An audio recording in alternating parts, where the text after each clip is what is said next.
Ok, donc voici notre rôti que j'ai pu recomposer avec un fil alimentaire et la farce à l'intérieur. Voici les 2 tomates avec le reste de la farce. J'ai quand même fait 2 tomates farcies qui accompagneront notre rôti tout à l'heure pour la présentation. Et ce repas sera accompagné de pommes sautées à l'ail et aux fines herbes qui iront également dans la cocotte. Voici donc la cocotte où j'ai mis un tout petit peu d'huile. Donc voici notre cocotte où j'ai mis un tout petit peu d'huile à chauffer. Et là-dessus, on va faire dorer notre rôti. Je vous ai déjà donné, si vous allez sur ma page, pour ceux qui ont suivi, je vous ai montré comment faire le rôti à cocotte minute comme au four. Donc dans cette huile qui va chauffer, on va faire passer notre rôti sur les 2 faces. Ça va devenir bien doré. Et puis après, on va ajouter un peu d'eau dans notre marmite. On va jeter des gousses de l'ail avec sa robe. On va jeter ceci.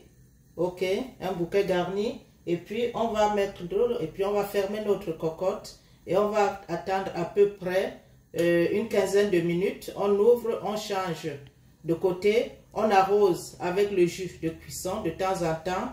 On referme la cocotte pour 15 minutes encore, tout en couvrant notre... Dès que la rôtisserie commence à se faire sentir, on ressort. Mais généralement, on peut dire à peu près entre 20-25 minutes, voire même 30 minutes, notre rôti sera prêt. Parce que le rôti ne doit pas être trop cuit, ça doit être légèrement rosé de l'intérieur.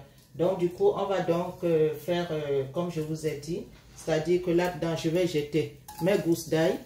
Ok.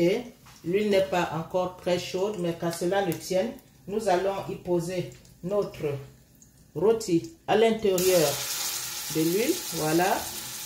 Nous allons jeter le bouquet garni à l'intérieur et nous allons laisser rôtir des 2 côtés. Dès que les 2 côtés sont bien dorés, nous allons ajouter à peu près 2 ou 3 petites tasses d'eau, à peu près à cette hauteur, à la première hauteur.